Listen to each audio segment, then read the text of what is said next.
السلام علیکم محترم ناظرین، امید کرتی ہوں آپ خیریت سے ہوں گے۔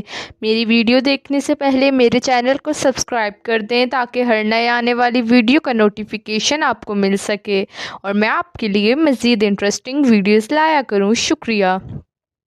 میری بیٹی کے پاس ایک ایسی خوبی تھی کہ وہ جس حاملہ عورت کے پیٹ پر ہاتھ رکھتی تو اس کے ہاں بیٹا پیدا ہوتا۔ شروع میں مجھے اس بات کا یقین نہیں تھا، لیکن جب ایک کے بعد ایک عورت نے بیٹی پیدا ہونے کے بجائے بیٹی کو جنم دیا تو پورے گاؤں میں میری بیٹی کا چرچا ہونے لگا۔ لوگ اسے اللہ کی خاص نشانی سمجھنے لگے۔ دور دور سے عورتیں اس کے پاس آنے لگیں اور اپنی دعائیں لے کر اس کے سامنے بیٹھ جاتیں۔ میری بیٹی ہر عورت کے پیٹ پر ہاتھ رکھتی اور کچھ دیر آنکھیں بند کر کے خاموش رہتی، پھر وہ کہتی کہ اللہ بہتر جانتا ہے، مگر اکثر اس کے بعد واقعی بیٹا پیدا ہوتا۔ شروع میں ہم کسی سے کوئی پیسہ نہیں لیتے تھے، لیکن جب لوگوں کی تعداد بڑھنے لگی اور ہمارا گھر لوگوں سے بھرنے لگا تو میرے دل میں لالچ آ گیا۔ میں نے سوچا اگر لوگ خود خوشی سے پیسے دے رہے ہیں تو ہم کیوں نہ لیں۔ آہستہ آہستہ میں نے اس کام کے پیسے لینا شروع کر دیے۔ میری بیٹی کو یہ سب پسند نہیں تھا، لیکن وہ میری بات ٹال نہیں سکتی تھی۔ میں ہر عورت سے پہلے کہہ دیتی کہ اگر تمہیں بیٹا چاہیے تو میری بیٹی کے ہاتھ سے دعا کروانی ہوگی اور اس کے بدلے اتنے پیسے دینے ہوں گے۔ کچھ عورتیں غریب ہوتی تھیں مگر بیٹے کی خواہش میں اپنی استطاعت سے زیادہ پیسے دے دیتی تھیں۔ میں ان پیسوں سے گھر کا خرچ چلاتی اور دل میں خوش ہوتی کہ میری بیٹی کی وجہ سے ہماری زندگی بدل رہی ہے۔ ایک دن ہمارے دروازے پر ایک بہت غریب عورت آئی۔ اس کے کپڑے پرانے تھے اور آنکھوں میں آنسو تھے۔ وہ میرے سامنے ہاتھ جوڑ کر کھڑی ہو گئی اور بولی، بی بی خدا کے لیے میری مدد کر دو۔ میں نے پوچھا کیا ہوا تو اس نے روتے ہوئے بتایا کہ میری 5 بیٹیاں ہیں اور اب میں دوبارہ حاملہ ہوں۔ میرے شوہر مجھ سے کہہ رہے ہیں کہ اگر اس بار بھی بیٹی ہوئی تو مجھے گھر سے نکال دیں گے۔ میرے سسرال والے بھی مجھے طعنے دیتے ہیں۔ مجھے صرف ایک بیٹا چاہیے۔ میں نے اسے اپنی بیٹی کے پاس بھیج دیا۔ وہ عورت میری بیٹی کے قدموں کے پاس بیٹھ گئی اور روتے ہوئے بولی، بیٹی میرے پیٹ پر ہاتھ رکھ دو تاکہ اس بار میرے ہاں بیٹا پیدا ہو جائے۔ میری بیٹی نے خاموشی سے اس کے پیٹ پر ہاتھ رکھا۔ چند لمحے بعد اس کے چہرے کا رنگ بدل گیا۔ اس نے فوراً اپنا ہاتھ پیٹ سے ہٹا لیا اور خوفزدہ آواز میں کہا، اس بچے کو گرا دو، یہ بچہ اچھا نہیں ہے۔ وہ عورت ایک دم غصے میں آ گئی۔ اس نے میری بیٹی کو برا بھلا کہنا شروع کر دیا۔ وہ بولی، تم اپنے آپ کو کیا سمجھتی ہو؟ میری بیٹی نے مجھے دیکھا لیکن میں بھی حیران تھی۔ میں نے عورت کو سمجھانے کی کوشش کی مگر وہ روتے ہوئے وہاں سے چلی گئی۔ جاتے جاتے اس نے میری بیٹی کو بد دعائیں دیں اور کہا، اگر میرے بچے کو کچھ ہوا تو میں تمہیں کبھی معاف نہیں کروں گی۔ اس واقعے کے بعد میری بیٹی بہت خاموش رہنے لگی۔ میں نے اس سے پوچھا تم نے ایسا کیوں کہا تھا؟ اس نے کہا، امی مجھے نہیں معلوم، لیکن جب میں نے اس عورت کے پیٹ پر ہاتھ رکھا تو مجھے بہت عجیب سا احساس ہوا۔ مجھے ایسا لگا جیسے اس بچے کے ارد گرد اندھیرا ہے۔ میں نے کہا، یہ سب تمہارا وہم ہے، مگر اس نے سر ہلا کر کہا، نہیں امی مجھے کچھ غلط محسوس ہوا تھا۔ میں نے اس کی بات کو زیادہ اہمیت نہیں دی کیونکہ میرے ذہن میں صرف یہ تھا کہ اگر اس عورت کے ہاں بیٹا پیدا ہو گیا تو ہماری شہرت اور بڑھ جائے گی۔ کچھ ہفتوں بعد اس عورت کی ڈلیوری کا وقت آ گیا۔ مجھے خبر ملی تو میں بھی اس کے ساتھ ہسپتال چلی گئی۔ وہاں پہنچ کر میں نے دیکھا کہ عورت بہت تکلیف میں تھی۔ اس کا شوہر باہر پریشان بیٹھا تھا اور اس کی 5 بیٹیاں ایک کونے میں خاموش بیٹھی تھیں۔ میں نے ان بچیوں کو دیکھا تو وہ میرے دل میں عجیب سا احساس پیدا ہوا۔ وہ اپنی ماں کے لیے دعا کر رہی تھی۔ کچھ دیر بعد ڈاکٹر نے بتایا کہ بچے کی حالت ٹھیک نہیں ہے اور فوری آپریشن کرنا ہوگا۔ عورت کے شوہر نے گھبرا کر پوچھا، ڈاکٹر صاحب بچہ بچ جائے گا نا؟ ڈاکٹر نے کہا، ہم پوری کوشش کر رہے ہیں لیکن ماں اور بچے دونوں کی جان خطرے میں ہے۔ یہ سن کر میرے پاؤں کے نیچے سے زمین نکل گئی کیونکہ مجھے اچانک اپنی بیٹی کی بات یاد آئی کہ یہ بچہ اچھا نہیں ہے۔ کچھ دیر بعد ہمیں اندر سے بچے کی رونے کی آواز سنائی دی۔ میں نے اللہ کا شکر ادا کیا مگر ڈاکٹر کے چہرے پر خوشی نہیں تھی۔ وہ باہر آیا اور بولا، بچہ پیدا ہو گیا ہے لیکن ہمیں فوراً کچھ ٹیسٹ کرنے ہوں گے۔ میں نے پوچھا، بچہ کیسا ہے؟ ڈاکٹر نے کہا، بچہ زندہ ہے مگر اس کے جسم پر کچھ عجیب نشان ہیں اور اس کی حالت نازک ہے۔ یہ سنتے ہی اس عورت کا شوہر پریشان ہو گیا۔ کچھ دیر بعد نرس نے بچے کو باہر لایا۔ میں نے جیسے ہی بچے کو دیکھا میرے رونگٹے کھڑے ہو گئے۔ بچے کے سینے پر ایک عجیب سا کالا نشان تھا جو پیدائش کے وقت عام نہیں لگ رہا تھا۔ اس عورت نے بچے کو دیکھا اور رونے لگی۔ وہ بولی، میری بیٹی نے پہلے ہی کہا تھا کہ یہ بچہ اچھا نہیں ہے۔ میں نے اس उससे कहा शायद उसे कोई खतरा महसूस हुआ था, लेकिन असल राज तो अभी बाकी था। रात के वक्त डॉक्टर ने हमें बताया कि बच्चे के दिल में एक शदीद मसला है और अगर फ़ौरन इलाज न किया गया तो बच्चा ज़्यादा देर जिंदा नहीं रहेगा। औरत के शौहर ने अपना सर पकड़ लिया। वो रोने लगा और कहने लगा, मैंने बेटे की ख्वाहिश की, मैं अपनी बीवी और बेटियों को कितना दुख दिया है। मुझे बेटा चाहिए था, लेकिन मैंने कभी नहीं सोचा कि बच्चा सेहतमंद हो या ना हो।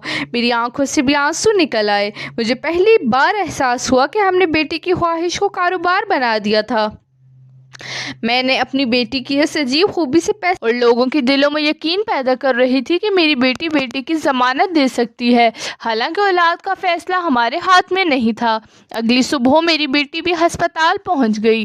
जैसे ही वो उस औरत के पास गई तो औरत ने उसे देखकर अपना चेहरा दूसरी तरफ कर लिया। मेरी बेटी ने उसका हाथ पकड़ा और कहा, मुझे माफ़ कर दें। औरत ने रोते हुए पूछा, तुमने मुझे उस दिन ये क्यों कहा था कि बच्चे को गिरा दो? मेरी बेटी ने कहा, मैंने ये नहीं कहा था कि आप अपने बच्चे को ख़त्म कर दें। मैं सिर्फ ये कहना चाहती थी कि ये बच्चा बहुत ख़तरे में है और उसे पैदा करने से पहले किसी अच्छे डॉक्टर से मुआयना करवाएं। मगर मैं डर गई थी और मेरे मुंह से वो अल्फाज गलत निकल गए। औरत खामोश हो गई। फिर मेरी बेटी ने बच्चे की तरफ देखा और अचानक उसके चेहरे पर खौफ आ गया। उसने कहा, अम्मी मुझे इस बच्चे के बारे में कुछ और महसूस हो रहा है। मैंने पूछा, क्या? उसने कहा, अगर इस बच्चे को बचाना है तो उसे आज ही बड़े अस्पताल ले जाना होगा। मैंने फ़ौरन डॉक्टर से बात की। डॉक्टर ने भी यही कहा कि बच्चे को खसूसी इलाज की ज़रूरत है। मसला ये था कि उस गरीब औरत के पास इलाज के पैसे नहीं थे। उसका शौहर भी मजदूर था और उसके पास घर का खर्च चलाने के लिए भी मुश्किल से पैसे होते थे।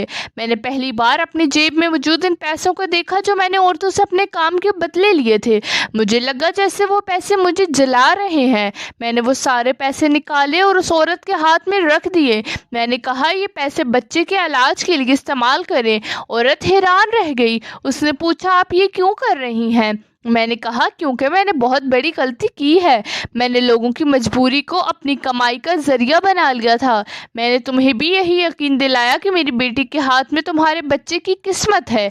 हकीकत यह है कि किसी इंसान के हाथ में किसी बच्चे की किस्मत नहीं होती। ये सुनकर मेरी बेटी ने मेरा हाथ पकड़ लिया और कहा, अम्मी आज आपने सही फैसला किया है। बच्चे को बड़े अस्पताल ले जाया गया। कई घंटे उसका इलाज होता रहा। हम सब बाहर बैठे दुआ कर रहे थे। उस औरत की 5-6 बेटियां भी हाथ उठाए बैठी थीं। वो बार बार अल्लाह से अपने छोटे भाई के लिए दुआ कर रही थी। कुछ देर बाद डॉक्टर बाहर आया और उसके चेहरे पर पहली बार इत्मीनान था। उसने कहा, बच्चा खतरे से बाहर है, लेकिन अभी उसे कई दिन निगरानी में रखना होगा। औरत ने सजदा किया और अल्लाह का शुक्र अदा किया। उसके शौहर ने अपनी 5 बेटियों को गले लगा लिया और रोते हुए कहा, मुझे माफ़ कर दो। मैं तुम्हें हमेशा बेटे से कम समझता रहा, लेकिन आज मुझे समझ आया कि औलाद बेटा हो या बेटी, सब अल्लाह की नेमत है। उस दिन के बाद हमारी ज़िंदगी बदल गई। मैंने अपनी बेटी से कहा, अब हम किसी हामला औरत से पैसे नहीं लेंगे। अगर किसी औरत को अपने हमल के बारे में फ़िक्र है तो उसे डॉक्टर के पास भेजेंगे। मेरी बेटी ने भी कहा, अम्मी मुझे भी ये काम छोड़ना है, क्योंकि मैं नहीं चाहती कि कोई मेरे हाथ को अपनी औलाद की किस्मत समझने लगे। कुछ दिन बाद वो गरीब औरत अपने बच्चे को लेकर हमारे घर आई। बच्चा कमज़ोर था मगर जिंदा था। उसने मेरी बेटी को देखा और उसके हाथ चूम लिए। वो बोली, उस दिन मैंने तुम्हें बुरा भला कहा था, मुझे माफ़ कर दो। मेरी बेटी ने उसे गले लगा लिया और कहा, आपने कुछ गलत नहीं कहा था, आप अपने बच्चे के लिए परेशान थी। औरत ने कहा, तुमने मेरे बच्चे को बचाने में मदद की है, मैं तुम्हें कभी नहीं भूलूंगी। उसके बाद एक अजीब बात हुई। मेरी बेटी ने अब इस बच्चे को देखा तो अचानक कहा, अब इसके गिर्द वो अंधेरा नहीं है। मैंने पूछा, उसका क्या मतलब है? उसने कहा, अब मुझे सुकून महसूस हो रहा है, शायद उसकी जान बच गई है। मैंने उससे पूछा, तुम्हें ये सब कैसे महसूस होता है? वो खामोश हो गई और बोली, अम्मी मुझे खुद नहीं मालूम। जब मैं किसी हामला औरत के पेट पर हाथ रखती हूँ तो कभी कभी मुझे अजीब सा एहसास होता है, लेकिन मैं इस एहसास को हमेशा सही समझूँ, ये ज़रूरी नहीं। मैंने कहा, बेटी यही बात मुझे पहले समझनी चाहिए थी। हमने तुम्हारी खूबी को अल्लाह की तरफ से जिम्मेदारी समझने के बजाय कमाई का जरिया बना लिया था। मैंने अपनी बेटी से वादा किया कि अब किसी औरत से उस काम के पैसे नहीं लिए जाएंगे। अगर कोई औरत आएगी तो हम उसे सिर्फ डॉक्टर से मुआयना करवाने का मशवरा देंगे। आहिस्ता आहिस्ता हमारे घर आने वाली औरतों की तादाद कम हो गई। कुछ लोगों ने हमें बुरा भला कहा और कहा हमने अपनी ताकत खो दी है, लेकिन हमें अब कोई फर्क नहीं पड़ता था। एक दिन वही गरीब औरत हमारे घर आई और उसने बताया कि उसका बेटा बिल्कुल ठीक है और डॉक्टर ने कहा है कि अगर बर वक्त इलाज ना होता तो वो बच नहीं सकता था। मेरी आंखों में आंसू आ गए। मैंने सोचा अगर मेरी बेटी ने उस दिन उस बच्चे के बारे में गलत एहसास को नज़रअंदाज कर दिया होता तो शायद आज वो बच्चा हमारे दरमियान ना होता। लेकिन इस वाक़े ने मुझे एक और बात सिखाई कि बेटी की ख्वाहिश में इंसान कभी कभी अपनी आंखों के सामने मौजूद नेमतों को भी नहीं देख पाता। उस औरत की 5 बेटियां उसकी सबसे बड़ी ताकत थीं, मगर वो इन्हें बोझ समझ रही थी। उसका शौहर उन्हें बेटी के मुकाबले में कम समझता था, लेकिन जब उसका बेटा बीमार हुआ तो वही 5 बेटियां रात दिन अपने भाई के लिए दुआएं करती रहीं। मैंने खुद अपनी आंखों से देखा कि बेटी की मोहब्बत क्या होती है। उस दिन के बाद मैंने अपने गांव की औरतों को जमा किया और उन्हें अपनी पूरी कहानी सुनाई। मैंने कहा किसी भी शख्स को यह हक नहीं कि वो आपको यकीन दिलाए कि उसके हाथ से आपके यहाँ बेटा पैदा होगा। औलाद अल्लाह की मर्जी से होती है और हमल के दौरान किसी भी गैर मामूली बात का इलाज सिर्फ डॉक्टर कर सकता है। मेरी बेटी ने भी सबके सामने कहा, अगर कभी किसी औरत को अपने बच्चे के बारे में कोई खतरा महसूस हो तो फौरन डॉक्टर से राब्ता करें। किसी के हाथ पर अपनी औलाद की ज़िंदगी का फैसला न छोड़ें। लोग खामोशी से हमारी बात सुनते रहे। कुछ औरतों की आंखों में आंसू थे। शायद उन्हें अपनी ज़िंदगी की वो तमाम बातें याद आ रही थी जब उन्हें बेटा ना होने की वजह से ताने दिए गए थे। आखिर में वही औरत जिसकी 5 बेटियां थी मेरे पास आई और बोली, आज अपने बेटियों पर फख्र करती हूँ। मुझे अब बेटा चाहिए भी नहीं था, लेकिन अल्लाह ने मुझे बेटा दिया तो मैं उसका भी शुक्र अदा करती हूँ और अपनी बेटियों का भी। मैंने उसे गले लगा लिया। मेरी बेटी दूर खड़ी मुस्कुरा रही थी।